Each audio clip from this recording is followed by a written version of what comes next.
Welcome, everybody, to the latest episode of HR Tech Chat. And I'm very, very happy to have with us a very special guest, Anne Fulton, who is CEO and founder of Fuel50.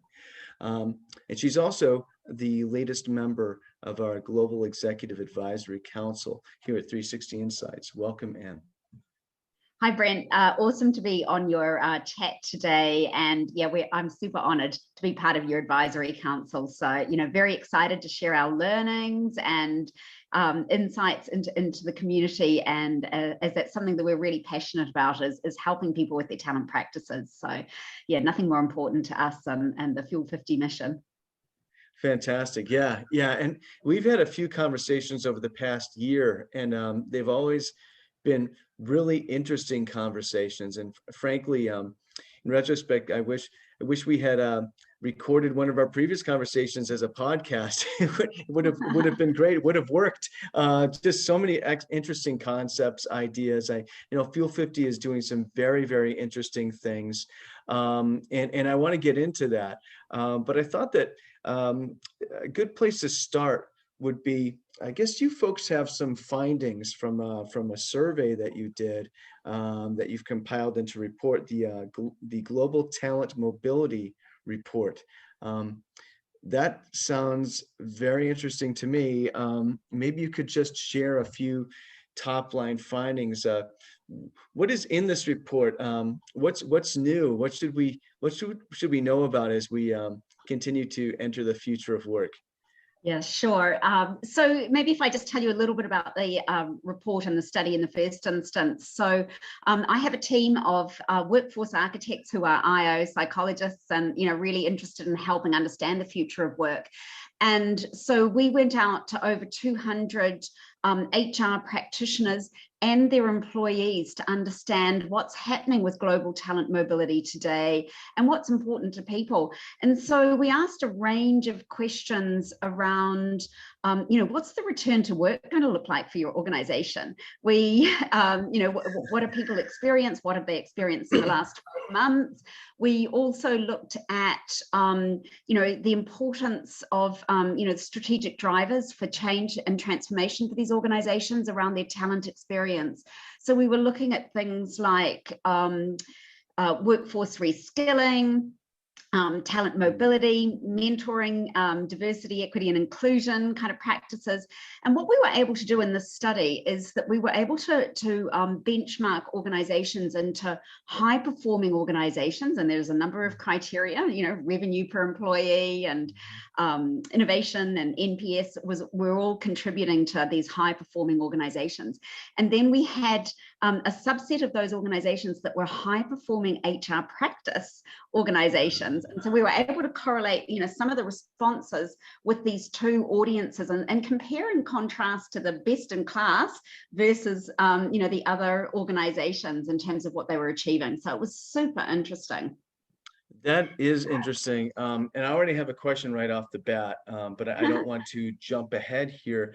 But what I'm just dying to know right off the bat is, was there any correlation between the best performing organizations and the best performing HR practices in those organizations that you surveyed?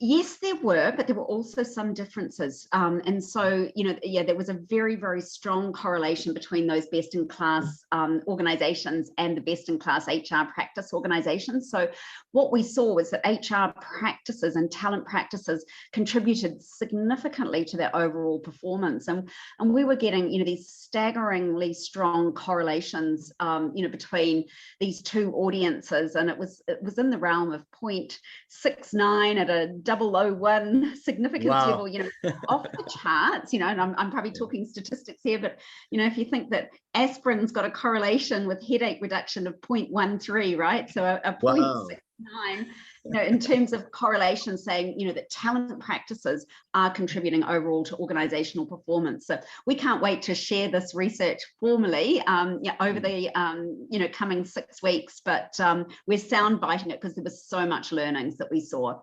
But I'm happy to give a high level today, like a preview of some of these findings, and the research report will be available probably around a month.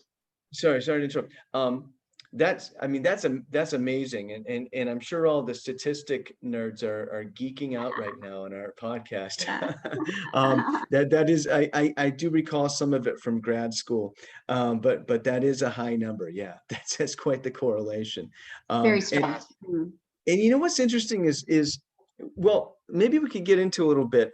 What are some of the things that those, and I know that we don't want to give away the whole house here because of this report, because it hasn't necessarily been released fully yet. But maybe from a high level, what are some of the things that these well-performing HR departments or HR practices, I think is a better word, Yeah. as you put it, what are they doing? Yeah, I think one of the first kind of differences between everyone versus the high performing organizations was that the top three strategic HR priorities for all organizations in ranked order were leadership, diversity and inclusivity, and then number three was the employee experience. But when we contrasted it with the high performing organizations and the top performing HR organizations, you know what the number one was for that audience? It was the investment in the future of work. That was the number one strategic priority for those organizations. So those top performing organizations, or the top performing talent practice organizations, were really prioritizing thinking ahead around workforce reskilling, future of work, and taking leadership, taking their leadership on that journey. So, creating the strategic roadmap for their people around learning journeys and, growth journeys for the employees. But the purpose behind that was for workforce reskilling. That's interesting. So, Frank, anecdotally from my perch here, my perspective, that's how do I put it? A relief, honestly, Yes. because of all the things about HCM that we cover here at 360 Insights, my greatest interest is in the future of work. And sometimes it seems like you're, just kind of, it's important stuff. It's trying to predict what's going to happen in the distant future, right? But at the same time, sometimes you feel like, well, how relevant is this really to today? And I'm sure some of it probably isn't as relevant today as it could be, but at the same time, it's not as far out there in the clouds and sort of just conceptual versus pertinent, as I was sort of want to think initially. So Yeah. So I think I'm aligned with that. And I think I was slightly shocked actually by the difference, so really, the best practice organizations were focused on, further out, future proofing their workforce and, that future of work scenario. So doing more kind of preemptive work around, and anticipating what they're seeing for their workforce. One of the other surprises that we had in the study, because we contrasted, the HR lens with the employee lens, is across our entire group, talent mobility was, a top priority. So 70% of respondents said that was a top strategic priority, and it felt quite short-term in focus. But you know what the top priority was for employees? Was reskilling. They wanted to be reskilled for the future. It was quite staggering seeing the ownership that employees were taking. So their behaviors around reskilling, their concern about having the right skills for the future, and the actions that they were taking. It was quite staggering that employees are taking ownership for their future and for their future skills, and possibly ahead of the importance that organizations are putting on it. I expected, you have some hypotheses as you're throwing things out. We were expecting reskilling to be, almost number one in terms of strategic HR priorities, but it wasn't there. So it was fascinating to see that employees are taking ownership for their own learning and growth and having the right skills for the future. But the organizations themselves hadn't necessarily prioritized that as high as we thought. So it felt more short-term in focus, that they were focusing on talent mobility, redeployment, back to work, that this whole return to work and kind of almost a short-term transactional focus. So best in class, a little bit more strategic in their focus. Yeah, interesting. The reskilling intrigues me quite a bit, because you wonder, because also there are different interpretations of what reskilling is, right? There's reskilling for maybe hard skills versus, soft skills, which personally, from what I've been hearing and the conversations I've been having with people who know more about it than I do, frankly, it seems to me that the reskilling or soft skills, reskilling and soft skills that's where the rubber's going to meet the road for organizations, really, in terms of their ability to succeed. What's the word? To persist, to flourish. Flourish, I think, is the right Yeah. thing. No, and I think, I think it is interesting. We've published 4 skills or capability trend reports over the last 12 months, right? And so the first one was, on, pandemic trending skills and capabilities. The second was on D&I, diversity and inclusive trending skills. The third was on climate change. And the latest is on well-being. So what are the skills and capabilities that are trending across those, 4 dimensions? And, during the pandemic, we saw this big surge in collaboration as being a key skill that was trending, but it was also things like supply chain reimagining, right? Being able to respond to this pandemic and how did we operate?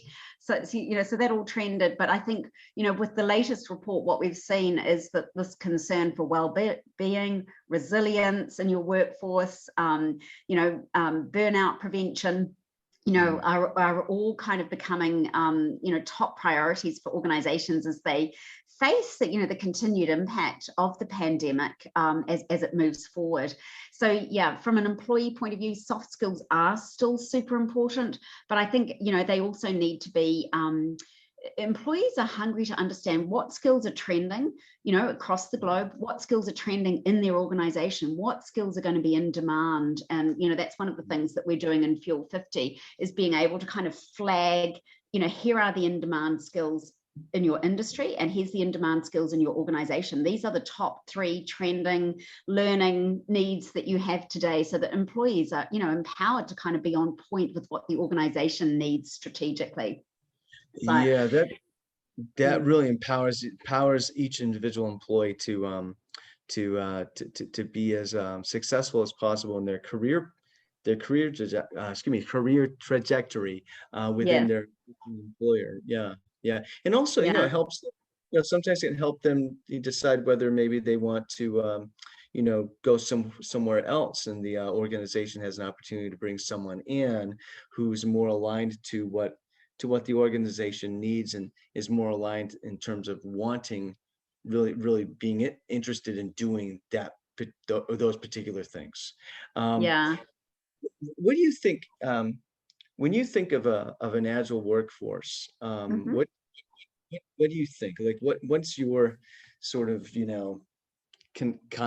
conception of an agile workforce? What does that mean to you? Yeah, I think there's multi-dimensions to that. And, I think, that the way that we describe it is a workforce that's ready, armed, and able, right? That they've got the right skills, they can be rapidly redeployed, and, they've got the willingness, they're willing, to take on additional challenges. And one of our wonderful examples was, a top 5 pharma company globally, first to come out with COVID-19 test. And what we saw there, was that they were able to rapidly redeploy their people. But what was staggering is that we had supported them on this reskilling at scale leading up to the pandemic, and that they'd done in 6 months leading up, to the release of this COVID-19 test. We'd been able to track and monitor, but we'd seen 375,000 reskilling actions taken across that organization. So people were preparing themselves, for, to respond to that challenge. So to me, an agile workforce is one that is, ready, armed, and able, that they're willing, they've got the right skills, and that they can, they've got that agility to respond to, changing demands. And, I think there's a lot of enablement that we need to be able to provide today. And I think that marketplace mentality, as it's applied to talent practices, is super important, so that you can support your workforce to see the opportunities, to apply for gigs and projects, see where the matches are for them, you know, across that organization, as well as being taken on that reskilling journey.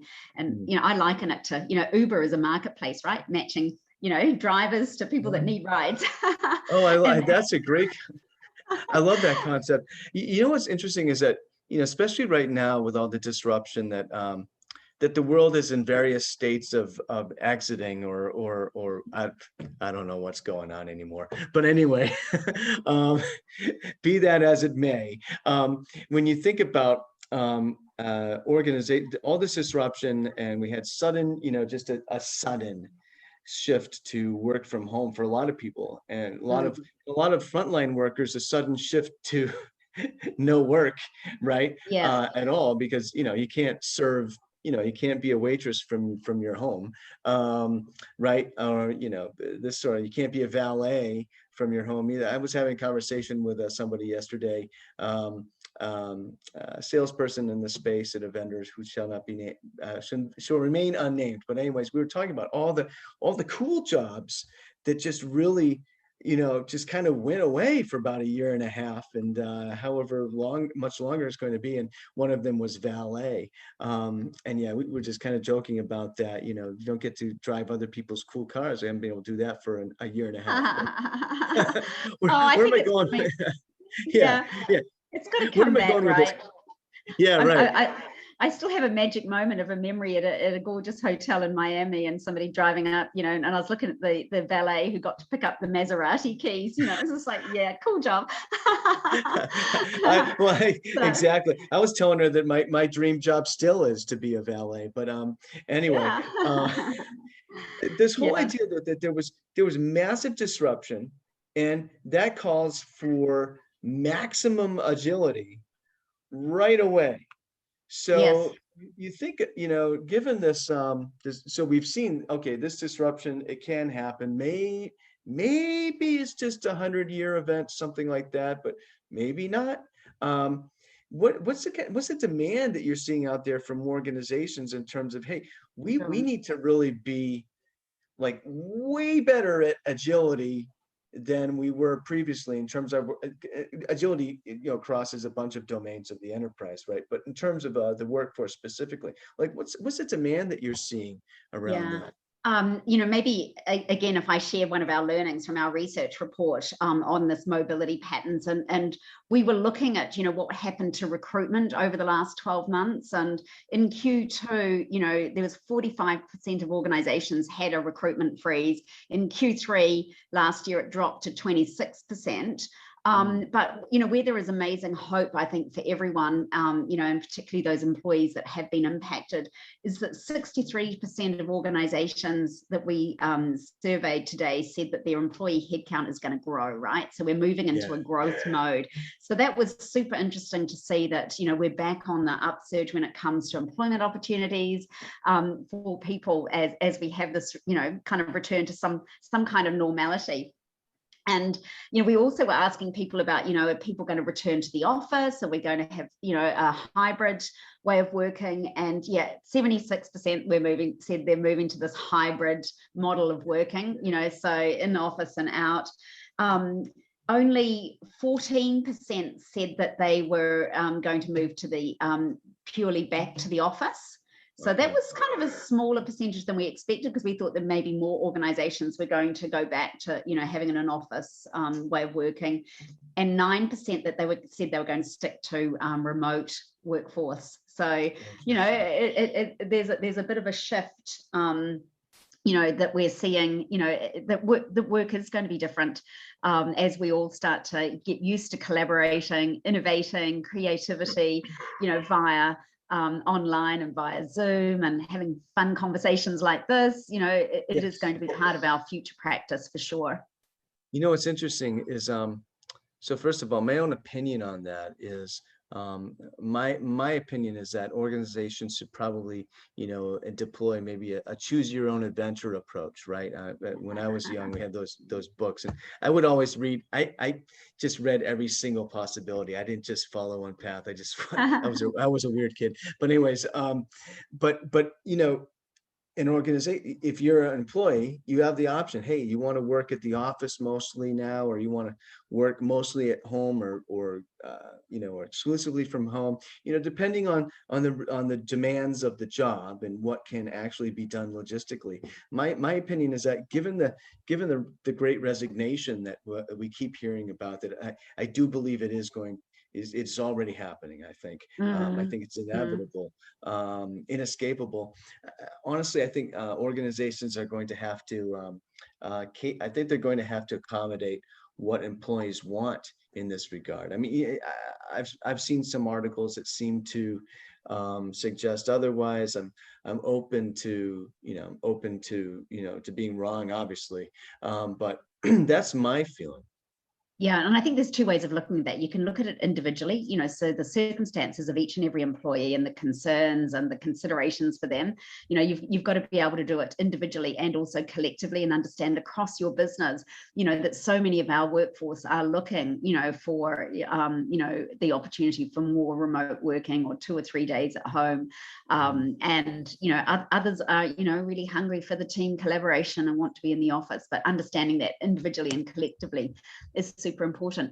I just want to come back to the Uber analogy that I was talking about Yeah. before, and from an individual point of view, because as you say, everyone wants something different. And I think, what is possible today is, is to build out your own roadmap, and you can test out hypotheses. You're talking about choosing your own adventure, but you can actually play now, through that marketplace offering, that you can start to play with, okay, I fancy myself as, CEO, or what was my route look like if I go down the chief digital officer, or, something else that might appeal to me. And you get your match score, but you can also see what that journey looks like. And you can also flick through to say, okay, well, if I took a slightly different, if I went in this direction instead on this pathway, but also along that journey, what are the skills that I'm going to need? So regardless of what my end destination is, right now, I can be focusing on these 3 to 5 things that might take me on a journey that is full of abundance and opportunity and alternatives, and I think, I love your choose your own adventure kind of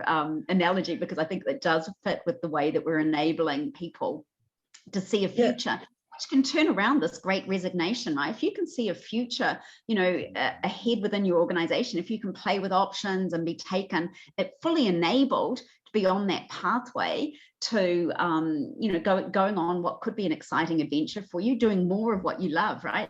In some senses, taking it back very simply, if I did three or 4 things more every week, I'm going to be more engaged, more satisfied, more energized, more productive, more valuable, contributing more skills and talents. And that's kind of taking it back to the short-term transactional. And of course, we should be able to turn around that great resignation tide. I do have to do a bit of a shout out, for what we've achieved across all of our clients is a 60% reduction in employee churn where the talent marketplace is being utilized. So, that's massive. Employee attrition drops from 24% down to 15% average, across all sorts of industries and across multiple organizations. So, this great resignation, we may have a fear of it, but, it is possible to understand individually and at aggregate, collectively, what might turn that round. I love that you brought that up, because there's, you see you read something in the news as some professor somewhere has coined the term the Great Resignation. Of course, it's based in this basic trend, and it's kind of a fear. Oh gosh, the Great Resignation is about to happen. What am I going to do? And then you feel, and then there's the inclination, that's the reflex to feel some inertia, or to feel helpless or powerless, right? Okay, well, but there are things that you can do. This is just like you said, right? Using a solution such as yours can really ward off the Great Resignation because of its profound effect on attrition, positive effect on attrition, the reduction in increase in retention. And that to me is, that gets right down to the employee. I mean, we're talking about the employee experience right now. I mean, if this isn't the employee experience, I don't know what is, right? The ability to not only to you're at an organization, the employer culture is such that it encourages you, or you feel encouraged and safe to think about a career path for yourself at that organization. So that to me is a fundamental building block. Sort of it's a safe place to think about that. You found a place where that's an encouraged line of thinking. Okay, A. B, now you have that feeling. Okay, now here's a tool. There's something you can look at that can help you just kind of, it can put some some reality or some tangible things to your basic vision, and now you're starting to see an actual path.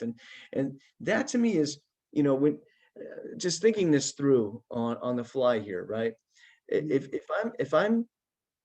I'm having a good employee experience, then I am feeling good where I am, okay, just in a general sense.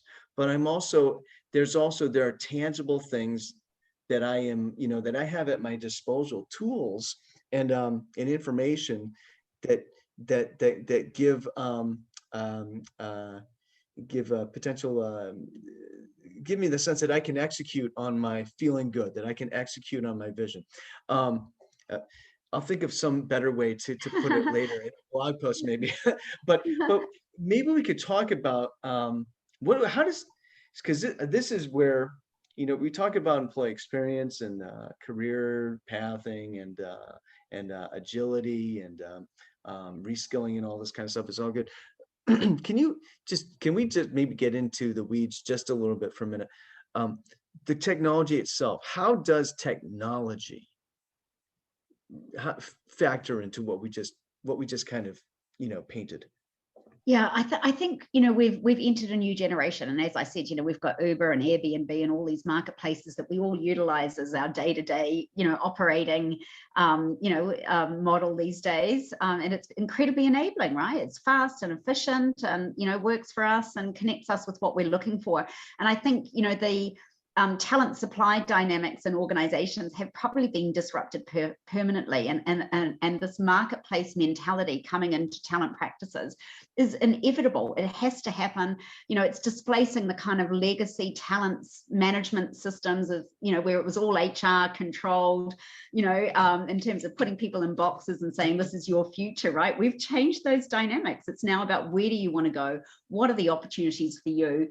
And as I said in our survey, in our research, what we saw is that employees are taking ownership for their future regardless of what the organization is going to do. So if you can somehow marry that up with a marketplace mentality, you're going to see big shifts in your organization's business outcomes. So, what we've seen is, there's more placements internally. That's going to change your talent supply dynamics. Your cost of talent is reduced because you're utilizing in a more powerful way your talent within the organization. So your costs go down, but also your value of your talent increases. So you get a faster time to productivity if you take an internal hire.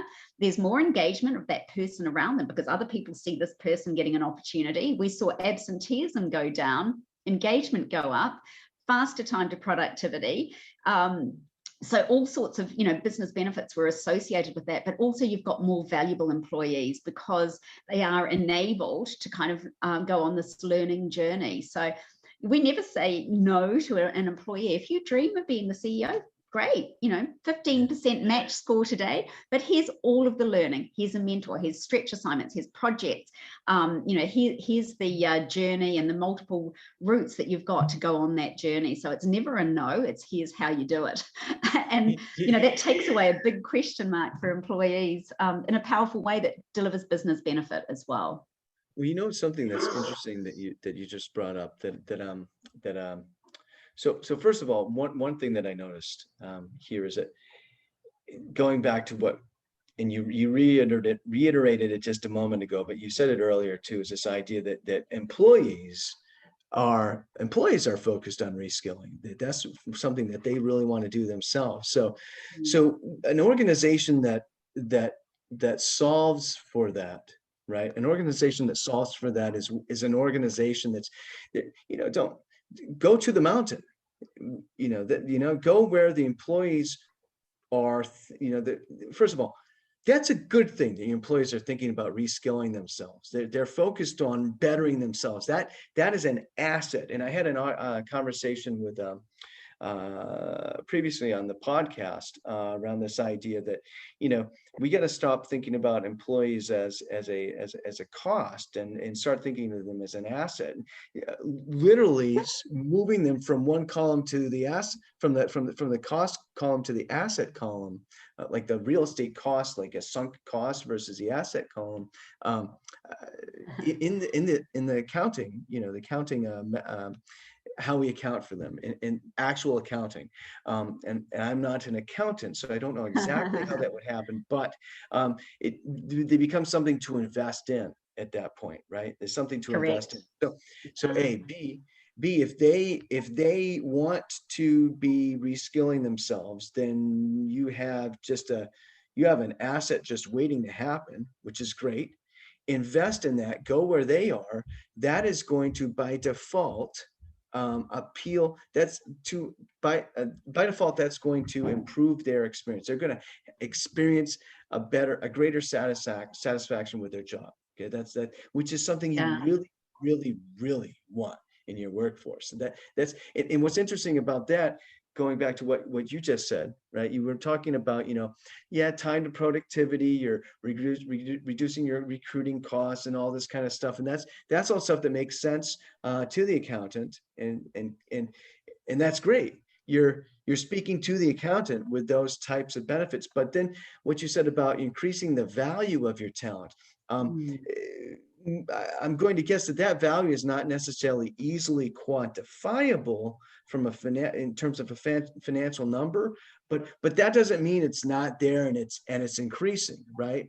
Because at some point we just have to, as employers, we just have to just what's the word? We have to admit, acknowledge, recognize that some of the things that are incredibly just essential to business, to organizational success, and that means organizational perpetuity, organizational profits, revenue over the long term, are not going to translate to a number that's like a hard number today.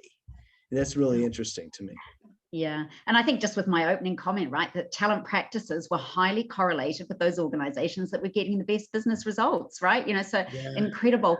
And I just want to, back in 2015, we did a career agility study. And one of the things, talking about employees being in the asset column, one of the things that we found is that 74% of employees believe that they've got more skills and talents and can contribute more to their organization than they currently are. So, with that marketplace mentality, you can tap into what is it that the employee, what assets has the employee got that may not be immediately apparent, what skills and contributions that they may have, from other parts of their life that, potentially could be incredibly valuable to that organization. So you've got a workforce that says they can do more. They want to do more. That was really staggering. And when we looked across the different demographics, it was the millennials and the early career folk that were the most motivated, the most hungry for those opportunities, that wanted to put their hand up and say, I can do more.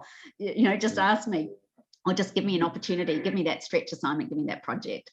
So, so it's wonderful. What's so fascinating to me about what you just mentioned is, so there's this idea, or let me try to break this down. So we have, so in my opinion, we have sort of there's a very imprecise way that we source and select talent for open roles. So we have a human this is kind of it's kind of interesting. It's almost counterintuitive, right?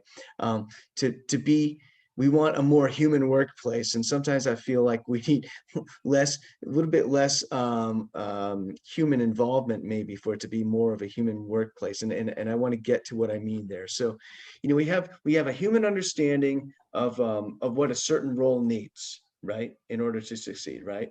And that may or may not actually be what is needed for that role. A, B, employees, they, before they join an organization, they they have their own understanding of their expertise and their experience and how it applies to the organization that they would like to join, right?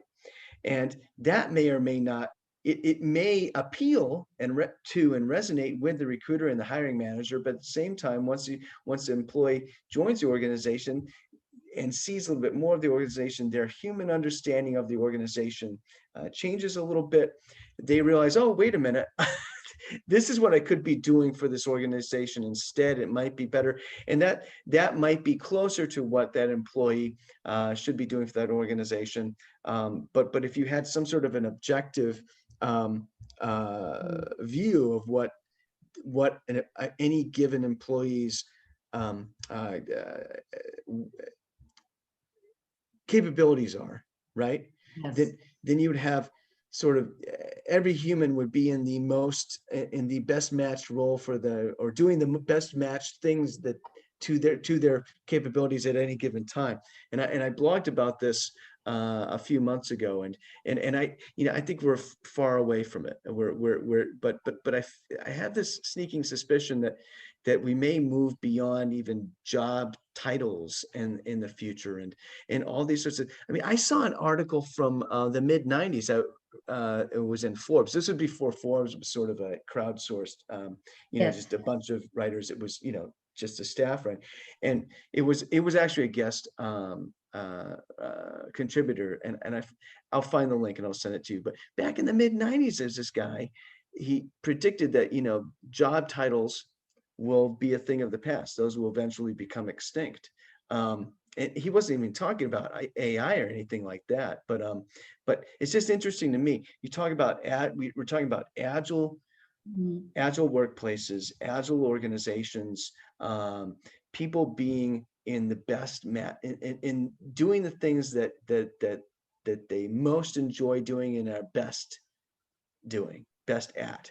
To me, it just seems, yeah. I think you're right there, is that the career sweet spot for an employee also equals an optimized workforce, right? So if you can have more people operating in their career sweet spot where they've got some contributions and skills that really align with their their interests and their values and their talents, then that's the employees in a good place, but the organization also has an optimized workforce. And I think some organizations, we've got a few organizations within our client group that are moving towards people defining themselves in terms of their skills and contributions. I'm on this project, I'm responsible for this and this deliverable for the business, and defining themselves around their project contributions rather than their job title. But again, surprisingly, in our study of where HR practitioners are at, most are not ready to move to that, that job titles are still seen as being around. And employees do want that clarity as to around, where they belong and where their contributions are. So I think we're on a journey towards that. I think a lot of organizations, are still on an early pathway towards that kind of true workforce mobility. But it is coming, possibly over the next 5 to 10 years, because our survey said that many organizations are not there yet. So that's interesting. You said over the next 5 to 10 years, as if that's a long time. And frankly, you said that, and I thought, oh, well, that's soon. I thought maybe we're 20 to 30 years away from that. So anyway, by the way, total aside, I don't know if it looks like it to you, but the image of me on this right now, it's very grainy. It's like an 8mm film from the late 60s, but yeah, dusk came early today for some reason. Sorry about that. All good, Brent. It's been a fabulous conversation and very stimulating as we think about this future of work and agile workforces. Yeah. Oh, it's been fantastic. And thank you so much. Thank you so much for joining us for the podcast today. Very much looking forward to folks seeing this one. There's a lot of really interesting stuff happening around AI and agile workforce, and what does talent mobility mean? And I think we are, given some of the things that you found with your studies, I think that we are getting closer to this. We may be indeed getting closer to this idea that people may, in greater numbers, sort of embrace this idea that, hey, treat your employees as assets, and looking at them as, as a, you're giving them opportunities, and that's going to be valuable for your organization. They're not just a cost. There's so much upside to your workforce. Yeah, agreed. Let's create a new kind of talent economy and new talent dynamics, right? That is, a bit democratized, and that everyone's got a contribution. And if you can create that marketplace mentality within your organization, you should energize your workforce and impact your outcomes according to what these best practice organizations are doing. It's a big opportunity for us. Absolutely, absolutely. Well, thank you again. And it was wonderful to have you on the podcast. Welcome to the Executive Council of 360, and best of you to your endeavors. Thank you so much, Brent and team. Really appreciate Thanks. it. Thank you. Take care. Bye-bye.